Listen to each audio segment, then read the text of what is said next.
This episode is brought to you by Progressive Insurance. Fiscally responsible, financial geniuses, monetary magicians. These are things people say about drivers who switch their car insurance to Progressive and save hundreds. Because Progressive offers discounts for paying in full, owning a home, and more. Plus, you can count on their great customer service to help you when you need it, so your dollar goes a long way. Visit Progressive.com to see if you could save on car insurance. Progressive Casualty Insurance Company and Affiliates. Potential savings will vary. Not available in all states or situations.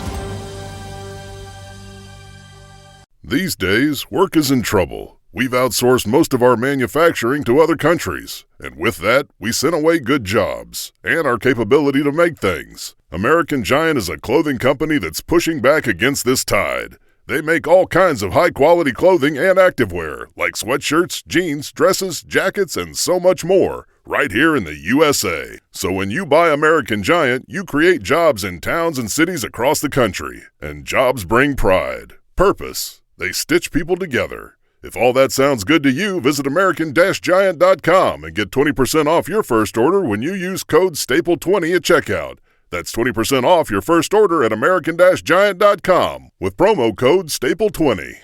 Shot and severely wounded, this retired law enforcement officer barely survived. He and his wife are here to talk about his amazing, miraculous survival and the toll it's taken on him and his family.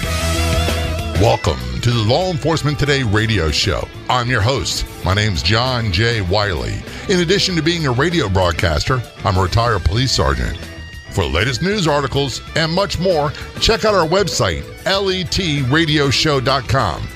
In the Law Enforcement Today show, we'll be joined by special guests. We'll be talking about their experiences and issues affecting law enforcement officers, first responders, their families, their community, and victims of horrendous crimes. Be sure to like us on Facebook. Our page is Law Enforcement Today Radio Show. Check out the daily articles on our website, letradioshow.com. And while you're there, download our free app. If you're on the Clubhouse drop-in audio chat app, be sure to look for me and follow me. My name's John, the letter J, Wiley, W-I-L-E-Y. You can also search for @ LET Radio Show. That's John J. Wiley, W-I-L-E-Y, @ LET Radio Show on the Clubhouse drop-in audio chat app. Calling us from Missouri, we have Amanda and Aaron Pearson on the phone. Thanks for calling on the Law Enforcement Show. Very much appreciated. Yeah, we're excited to be here today, to be with you guys. Now, Aaron is retired police officer from the Springfield, Missouri Police Department. And I'll let you all tell the story, but I want people to know ahead of time, Aaron was shot and severely wounded, barely survived. The fact that he survived and he's here to talk to us is miraculous, and I'm sure Amanda is going to fill people in a lot of the details, and you'll understand why. And I've been following you guys for a couple of years, actually, through the group Wounded Officers Initiative. Became aware of you and the situation of what happened, and it's just a pleasure and an honor to have both of you on the show with us. Yeah, we love being a part of that group, and really enjoy getting to meet up with other wounded officers and share Aaron's story and what we went through and what police officers go through more than people realize. They do. People don't get the straight scoop. They don't get the realities of what happens. And, you know, Hollywood doesn't help. And even television shows like Live PD and Cop, they really don't show the realities of what happens.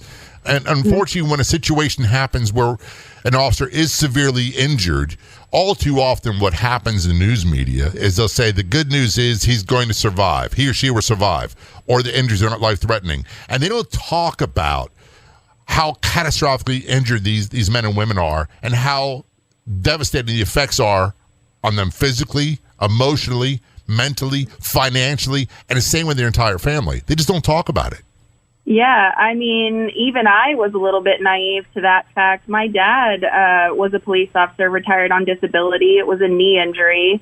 Aaron's dad is a police officer, but I think we both were very naive to the fact that, like, oh, that won't happen to us. There's so many police officers out there, but you're right. I mean, unless it's a death or an extreme accident, I don't think people even realize a fraction of all of that the police officers have to deal with injury-wise. And I think if you do hear about it, then it's one day and then it's gone and people forget. It's a relatively short news cycle. I remember being a rookie police, and we were always told, and I'm sure Aaron can relate to this, and I'm sure your dad and Aaron's dad can relate to this. They always said, if something bad happened to you, we'd always take care of your family. We've got you covered. We'll take care of you. And what we found out was that really applied to when an officer was killed in the line of duty, with insurances and all those other things. The finances are a totally different situation than when an officer survives, and it's a totally different scenario. Yeah.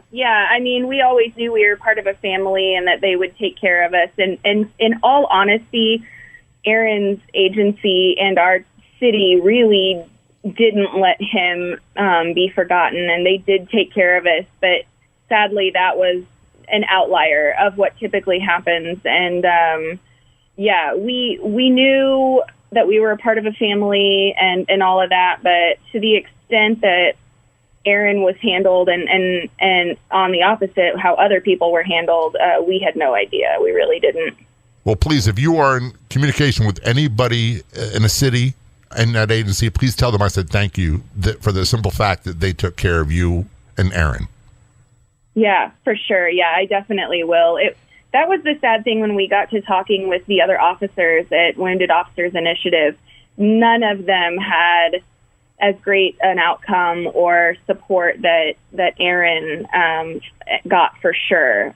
This community really opened their arms and helped raise funds and really not let Aaron's memory fade. You know, here we are almost 5 years post-shooting, and, you know, we've faded into the background a little bit, sure, but we still have really great community support. Aaron will still get stopped almost every time he's out by someone to tell him thank you, and it's really amazing, the community that we live in, but sadly it is not the norm.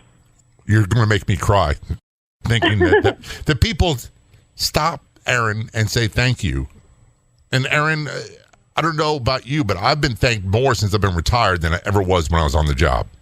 Yeah, that's definitely true. And the fact that you can even talk to us right now is a miracle. And Amanda will talk more about that later on, because from what I read, the doctors, didn't think you'd survive this horrific injury. And they said if you did, you probably wouldn't walk, and talking would be almost an impossibility. Is that an understatement? Yeah, that's what I was. Well, I don't remember any of that, but that's, as far as Amanda knows, yes. Yeah. So you're here talking, breathing, and able to have a conversation about this is amazing. I'll just tell you very briefly before we get into your story. There was a guy I worked with in Baltimore named Gene, and he was shot through the head, I believe, twice, and we didn't think he'd survive. And it was a point-blank range. I believe it was a .38 revolver. He survived, and he lost his sense of smell. He was blinded, and he had a lot of other health conditions. But he went on to continue to teach, and is just a phenomenal guy. So these miracles, they happen daily. When we're talking with gunshot wounds, are always horrible. We're talking about gunshot wounds to the head. They are almost quite often not survivable. Yeah, I think the statistics that I read, I think it's 10% of gunshot wound victims to the head end up surviving, something like that. Why don't you, Amanda, from what you've been told, what you've learned from investigators and from court testimony, what happened when Aaron was injured? So because I was present every day in court, and I thought I knew the whole story going into that, but listening to testimonies of officers and things, I learned a lot more details. So Aaron it was actually his buddy that was called as backup. It was like 1 a.m, suspicious vehicle one of the officers is following this suspicious vehicle, and two guys get out. One of the guys starts walking between houses, and this is the middle of the night in a not so great part of town. So they say, hey, we need somebody else to come talk to the guy that walked away. And it was actually Aaron's buddy that he was parked with that got the call, but Aaron said, oh, I'll go with you too. And so they roll up. These two guys are now back together, and they stop. Aaron's buddy takes one guy, and Aaron takes the suspect. So Aaron goes, the guy won't stop. He turns around and walks away, and Aaron radios, hey, should I follow this guy? And they go, yes. And as soon as that happens, the guy turned around and unloaded his gun on Aaron. I think it was also a revolver, and I think it was all 6 shots were shot. He drops and takes off across the street. Aaron was hit only once by the grace of God, but he did fall. And then, of course, the officer, rendered aid until the other people could get there. But it was just wanting to ask a guy some questions, and he wasn't going to be asked any questions, and just thought that was what the easiest way out, I guess. And I'm sure for Aaron, as many police officers, in my own experience, that sort of thing where you have a guy you want to stop and talk to about potentially being involved in some sort of crime or suspicious behavior, and they don't want to cooperate and they want to run, happens almost daily across the United States. All the time. I mean, there was nothing out of the ordinary for Aaron to already have his weapon out. There was no chance. And actually, upon investigation, and when they got to Aaron, when he was down, he was actually on top of his weapon. So he was able to get it out of his holster, but wasn't able to react any further than that. So he saw, that there was danger, but didn't have enough time to react any further than that. We're going to take a short break. We are talking with Amanda and Aaron Pearson. Aaron is a retired Springfield, Missouri police officer. He was shot and severely wounded and has a miraculous survival. This is Law Enforcement Today Show. We'll take a short break. We'll be right back. One of the most frequent questions we see is, where can I find great podcasts? Do you have any suggestions? Yes, we do. So we decided to start our own podcast network on Law Enforcement Today. That's right. You can find top podcasts about law enforcement on our website and our free app. Go to letradioshow.com, click the Be Heard tab, and there you'll find the LET Podcast Network. We'll be adding more podcasts from first responders and more. Again, to find the Law Enforcement Today Podcast Network, go to letradioshow.com and click on the Be Heard in our menu, or download our free app today at letradioshow.com. If you've missed past episodes of the Law Enforcement Today Show, never fear. You can listen to them online. Just go to our website, lawenforcementtoday.com, or download our free app, also available on our website. That's lawenforcementtoday.com. Back to our conversation with Amanda and Aaron Pearson on the Law Enforcement Today Show. If you're just joining us, Aaron is retired Springfield, Missouri police officer. He was shot in the face, the head, severely injured, barely survived. The doctors gave him very low chance of survival, and they are here to talk about this. I'll be honest, Amanda and Aaron, these conversations are very difficult to have, and I struggle for the right words. So if I come across and say something that seems not quite right, that's why. And sure. Even after all these years of police work and years of working radio and years of doing Law Enforcement Today Show and the interviews, we talk about really difficult things, very emotional topics when loved ones get hurt or on the brink of death. And it's just flat out uncomfortable and awkward. There's no rule book on what to say. Yeah. You know what, though? We feel like if we weren't sharing the story, if we were not talking about it, first of all, we don't want Aaron's sacrifice to fade away. And second of all, we feel like the Lord saved him for a reason. And, he went up against all odds, wasn't supposed to live, definitely wasn't supposed to be talking. And so we take every opportunity we can to share his story and share the blessings that God made in our lives, because what a waste it would be if we didn't. He was saved for a reason, and so we want to share the story, and we enjoy sharing the story, as hard as it is and as emotionally challenging as it is. It's almost cathartic to share and feel those feelings again. You're doing a great job at it, by the way. Much better than I think I could. There's still certain things that I went through in police work, either where I was victimized or experienced extreme violence that happened to other people, that I get very upset about and I have a difficult time talking about. So the fact that you can do this in the manner that you are is exemplary.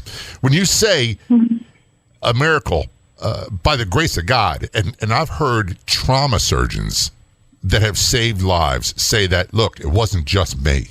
It wasn't just our team. We were guided by some sort of divine inspiration.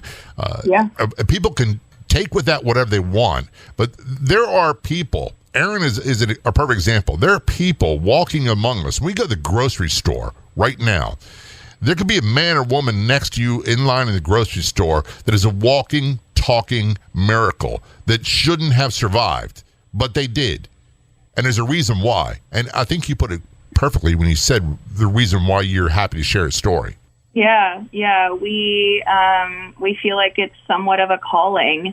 And to be able to turn such a negative experience and to try to make it into something positive is, it makes sense. It makes what happened more understandable and more accepting. Well, that's a great way of putting it. Going back, Aaron went to back up another officer. The guy took off. Before he had a chance to really do much of anything, the guy opened fire on Aaron, and you said he was struck and he was down. How devastating were his injuries? You want to talk about that? Well, like I said, I don't remember a whole lot. I just know I was shot right in my left eye, right into and all of it still, like it was, it didn't go through or anything. It was all, Yeah, the bullet fragment. Were in the brain and everything. So, like I said, when I was in the hospital and everything, I don't remember any of that. So that's the problem. Like the pain, I didn't have any of that.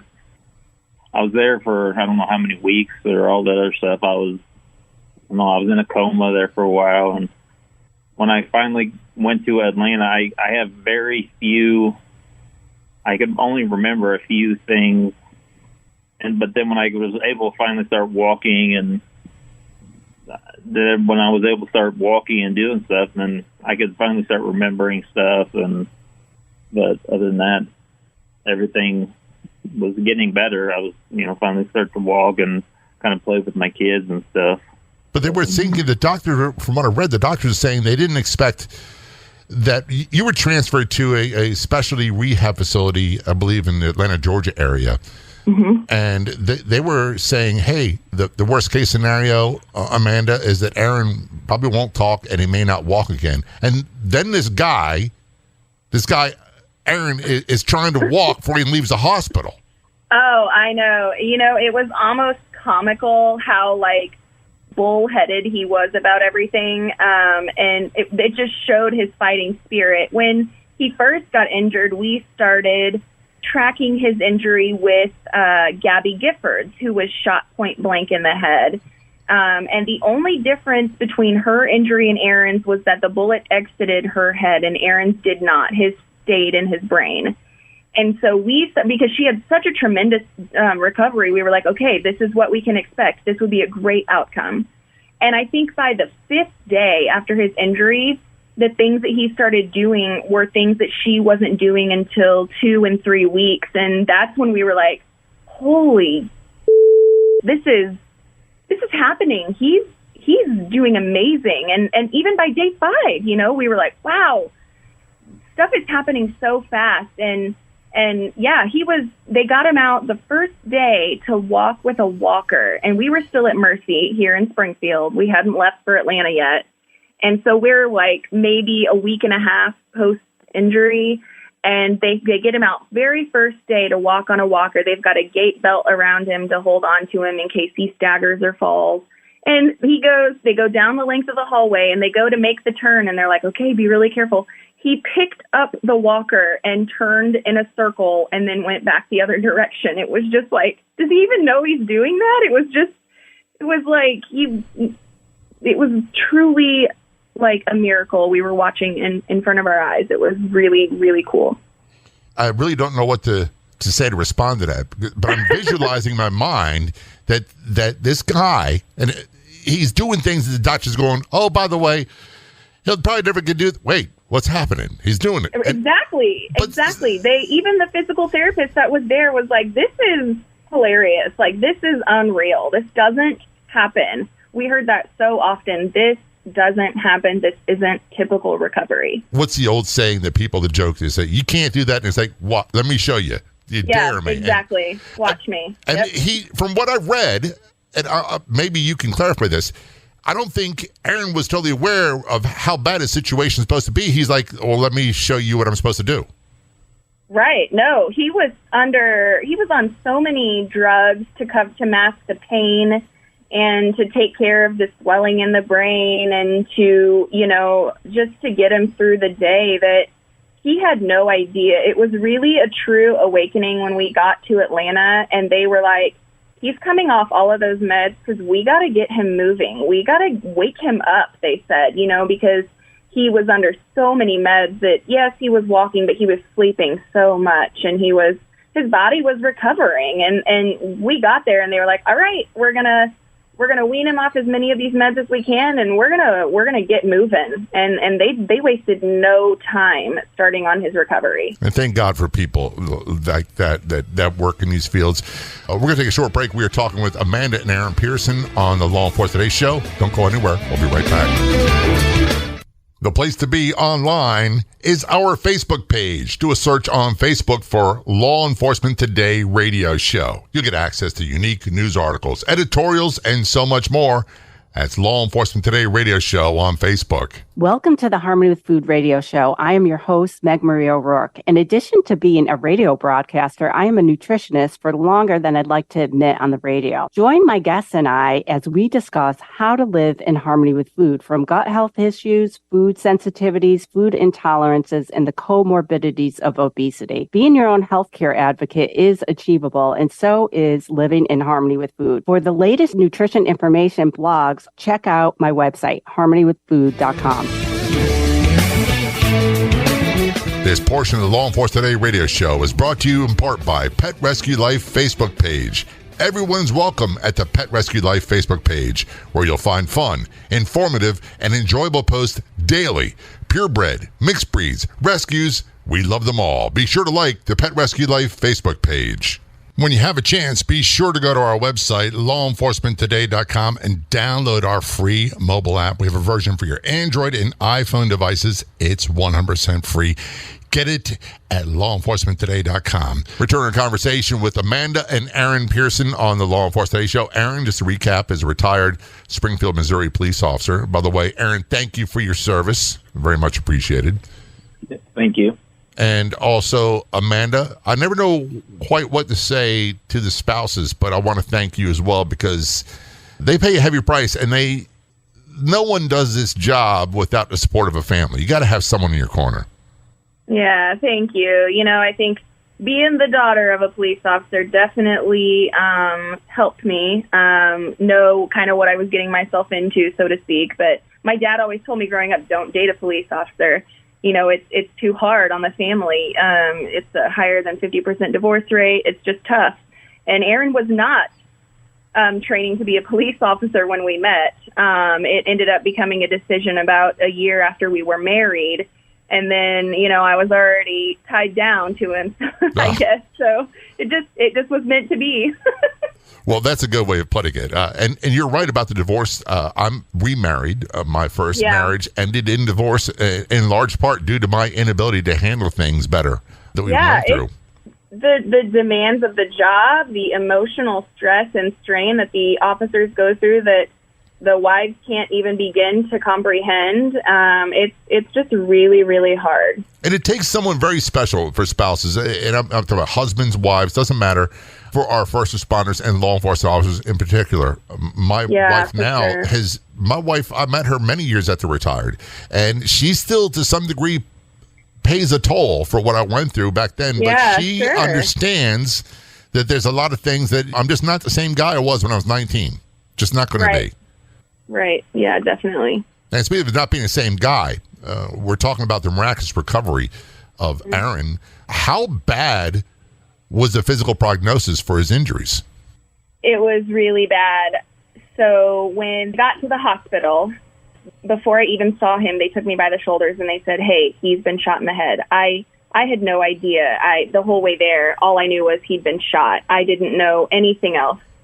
Then I see him, and they're prepping him for surgery, and they've got syringes and gauze, and there's still blood on his clothes. And I didn't even have time to react. I just had time to bend down and say, "You have to fight for your kids."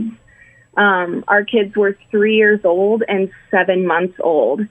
I mean, we were just starting our family. And so they go in, they take Aaron into surgery. I think he was in surgery for like 7 hours. They had to take part of his skull off so that his brain could swell. And they were trying to reduce that swelling. And so I'm waiting in the waiting room, letting down friend after friend after friend. "Hey, I heard an officer was shot on the news. Is Aaron okay?" And I'm having to say, "No, it was Aaron." Over and over and over again all morning. And so finally the doctor comes out and says, "Hey, let's talk about how the surgery went." The surgery went well. The bullet went under his left eye. So because it smashed through the part of his brain that deals with communication, he's going to have weakness. It went through the left side, so he's going to have weakness on his right side, and he probably won't ever talk again. And I had not really cried up until that point because I think I was in shock, and I didn't really know what to cry about as of that time. And that was my time to break down. Aaron has such a funny personality, and that was part of what I fell in love with. He cracks jokes, and he's funny and sweet and a gentle giant. And thinking about him not being able to joke around with his kids, and it was the lowest point. And then I went in to see him, and he didn't. And and then they weren't sure if they were going to be able to keep his eye or not keep his eye. And then I had to meet with the optometrist to say, "Oh no, we weren't able to save his eye." And then everything is a blur after that. I mean, thank God he recovered as quickly as he did, or I don't know if I would have kept such a positive attitude. I mean, I at least had little nuggets of recovery to hold on to every couple of days, like, "Oh, he's doing this, oh, he's doing that," tiny little steps in the right direction they were everything for me to hold on to when that happened. Now, Aaron says that probably based to the physical trauma to the brain and the emotional mental trauma, he doesn't remember what happened or the immediate after effects. Right. Well, and then they were telling me... But you do. You remember all this vividly. You. Oh, yeah. And then I remember them telling me, patients with brain injuries sometimes have altered personalities. So they were like, "So he's alive, but he might be a completely different person than from what you knew before." And that was just as scary as not having someone. I mean, okay, so now I have this person that I have vows to be with and to love, and I don't even know who he's going to be when he finally wakes up. So that was very terrifying as well. How does one even respond to that? I wouldn't know where to begin. And I don't know there's any... We always say there's no rule book on this, and police are really big into rules and regulations and procedures and policies and all that stuff. Well, there's no rule book. There's no policies, procedures on what do you do when you're faced with this possible outcome. Right. I know. I did a lot of praying. I visited the chapel at the hospital a whole bunch. That's a great answer, because mine probably be involved in punching stuff and getting mad. Yeah. There might have been a little bit of that. And I think that would be totally understandable. And the anger that oftentimes accompanies that kind of fear. I can only speak for me. When I'm most angry is when I'm most fearful. And when I'm most fearful, I think that anger has a way of helping propel me towards some sort of resolution. Yeah, some action. It gives you a way to act and a way to be, to deal with what you've been dealt. But I don't know that I would find. Let me rephrase that. When you went to the chapel and were praying, when Aaron was very much touch and go, and you didn't know if he's going to be the same guy as he was before, if he even survived, did you find any type of solace, any type of relief there? Yeah, it was odd. I've never been one to like pray out loud or be the one to, say everybody let's bow our heads and pray type of thing. So when I would walk into the chapel, I didn't even know what I was doing. I just went and I knew that I felt at peace there. It was quiet. It was beautiful. It was a place where I felt comfortable because I'd been going to church my whole life. And so I didn't even really know what to pray for or what to ask for. A lot of times I just went in there and let all of my fears and all of my worries run through my head so that I could get them out and kind of get myself ready for the day. My day was dictated by the visiting hours at the ICU. I couldn't go in before 8:30, and I would wake up at 5:30, of course, because I could barely sleep. And I was staying in a hospitality room at the hospital so that I could be close to Aaron. So I would wake up and I would go to the chapel and I would sit. Every now and then I would go. They actually had a special LEO room for the officers that wanted to come be at the hospital, and they couldn't visit Aaron, but they could be with the other officers and kind of make sense and just hang out and talk. And every now and then I would go in there, but a lot of times I just wanted to be alone, and the chapel was a great place for me to go and just kind of worry and not have somebody look at me with a sad expression and not really know what to say but feel like they need to say something. It was just a really peaceful place for me to go. We're going to take a short break. This is the Law Enforcement Today show. When we return, or a conversation with Amanda and Aaron Pearson, we'll talk about more of the recovery and what it's taken for them to get to where they're at today. Don't go anywhere. We'll be right back.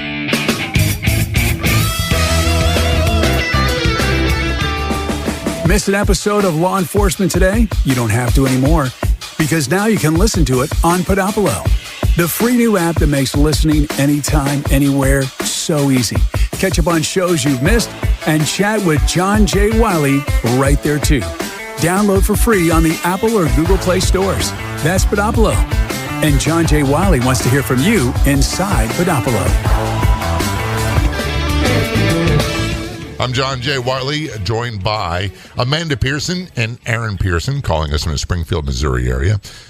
Aaron is a retired Springfield, Missouri police officer, and he was shot and severely wounded in the line of duty. And quite honestly, there's no other words to use. The fact that Aaron is alive is a miracle. The fact that he could walk and talk, if there's such a thing as a double miracle, that's really what it is. Yeah, definitely. Definitely. And that you are here to have this conversation. And one of the things I think that doesn't really get talked about a lot, it's great for us to say, look at how you're doing now. But there's a long road to get from this catastrophic injury, a lot of determination, a lot of inspiration, a lot of divine intervention, and great medical help to get to where you're at today. And that's part of the story that I don't think a lot of people get to hear about. Yeah, everything's different now. It's everything being retired. Everything is different now. My daughter she calls me I'm kind of Mr. Mom now. I stay at the house.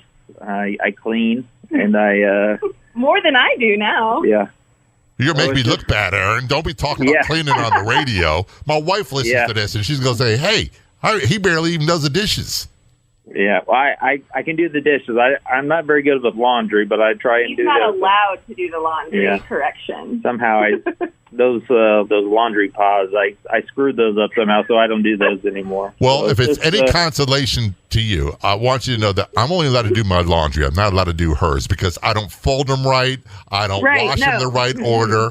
You got to shake them out a certain way before they go in the dryer. I don't do any of that. I just put it all in a big ball and I wash it and I fold it.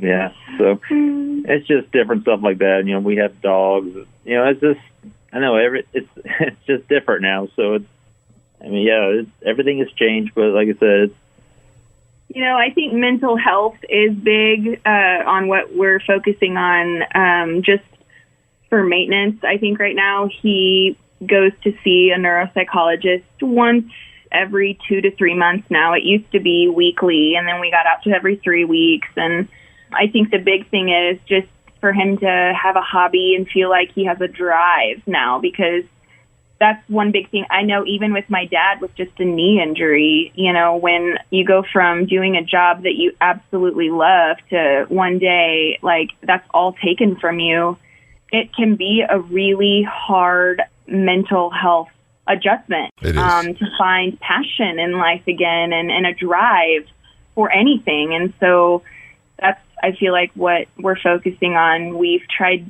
for him to find lots of different hobbies. He tried bowling, and he really liked drawing, like architect type things, and he dabbles in those every now and then. But I think for him, and he can speak to this, but I think he really likes to go to the gym and feels like taking care of the house is his job.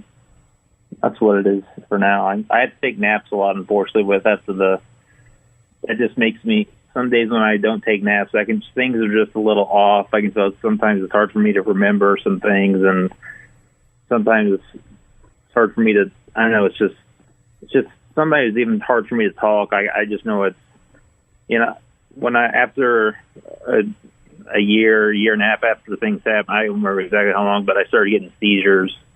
So about it. He had his first seizure on our daughter's first birthday. Yeah, so I get 15 pills a day. It's a huge deal, but I just had to start doing that. But then after I started the pills, after 6 months, I was able to start driving again at least. Yeah, so that made me happy. I was happy about that, so I could at least start driving again. So he had seizures for about 18 months after his first one, and then they were finally able to get that right concoction of meds for him. And driving was a huge thing because, especially, again, mental health, he felt like he was so reliant on me. And that's not, we are both very independent people. Mm-hmm. And so he didn't like that. And he felt like he was weighing me down. I couldn't work and I couldn't, do things that I also did before all of that was taken from us. And so the driving was huge. He had his independence back. He was able to go and do things when he wanted to, and that getting the seizures under control was a huge hurdle. When you talked about the independence, that's something I think that is a feature for many law enforcement officers and their family members. And when my career was cut short, I was like, what do I do now? And I felt like an absolute burden. And I didn't have anywhere near the physical injuries that Aaron had. But it's like, I'm a burden to my wife. I'm a burden to my children. And breaking out of that mindset is in itself a very challenging thing to do. To add into that, all the physical injuries you have to go along with that are so catastrophic on their own. That is, and I keep using this term, that's miraculous in and of itself. I know, yeah, it truly is. When he got his independence back, it was, he went for his driver's test like he was a 16-year-old. He was that giddy about being able to drive again and getting that clearance to have that freedom back. I've never been one that has needed him, by my side 24/7, or if we're out of town away from each other, I'm calling him all the time. We're not that type of relationship. And so he wanted that independence, and he felt like I was just carting him around. But I will never forget my mom 2 weeks probably not even 2 weeks. It was a couple of days after his injury. And she goes, you probably want to think about looking around to hire somebody to help you in the home, because she was honestly, and my mom is a nurse and from the health profession, so she kind of knew what the typical outcomes were for an injury of Aaron's. And she honestly saw him on a stretcher in our living room in like a vegetative state, like alive, but not really able to do anything. And so she was like, you're going to want to find somebody to help take care of him so you can get out with the kids. And I just remember being so mad at the fact that, like, she thought that I would need help taking care of my husband. I was like, I took vows to take care of him. Why would that be someone else's job? And so I had guilt right then. I didn't know what we were going to do. Thank God we never had to get to that point. But it was definitely a test of our faith, a test of our relationship, a test of our trust in each other, and to stay by each other's side through everything that happened. One of the things that was drilled into us, or I should say me, but I'm sure, say with Aaron, and almost every law enforcement officer I know from the academy on day one, is no matter how bad the situation you're in, you stay in the fight. You never give up. And I think that you two are a perfect example of staying in the fight, of not giving up and not giving in. Yeah, I definitely agree with that. We learned early on that catastrophic events can either tear you apart or bring you closer together. And so we definitely feel, although some days he makes me absolutely crazy, and I think that's a typical husband-wife relationship, it definitely made us stronger, and it definitely made us, and sounds so weird because he still has aphasia and still has those communication issues. It made our communication better. It made it more important in our life because we have to look at it now. And so it in a weird way, it strengthened our communication when we thought that was going to be taken from us. Now, one of the things I'm sure people are listening are saying, what happened with the guy who shot Aaron? And this is done purposely on my part, and we talked about this before the interview, Amanda and Aaron. I believe in not giving these people any publicity at all. He was apprehended, he's convicted, and he's in jail, and he'll be in prison for a very, very long time. That's it. Yes. He was found cowering in an unlocked vehicle about a half a mile, maybe not even a half a mile, away from where Aaron was shot. So it was actually a couple of hours. It was daylight before he was found. But he ended up, there were so many things that connected him to the shooting. He ended up getting life plus 125 years, I think. And just within the last couple of years, lost his appeal.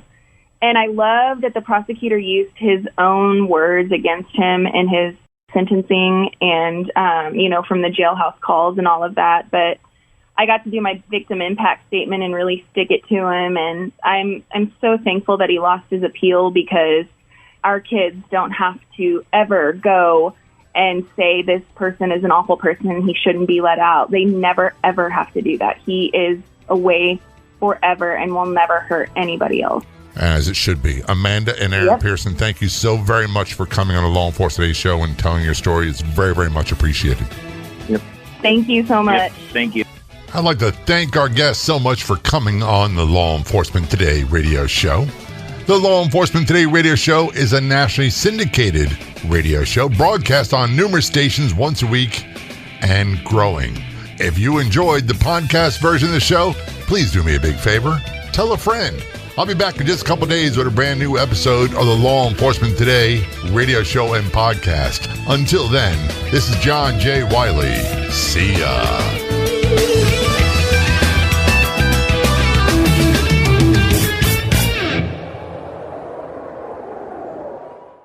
Here in America, work is in trouble. We've offshored our manufacturing, sent away good jobs, and lost so much ability to make things. American Giant is a company that's pushing back against this tide. They make high-quality clothing, sweatshirts, jeans, dresses, jackets, and so much more right here in the USA. Visit American-Giant.com and get 20% off your first order when you use code STAPLE20 at checkout. That's 20% off your first order at American-Giant.com, promo code STAPLE20.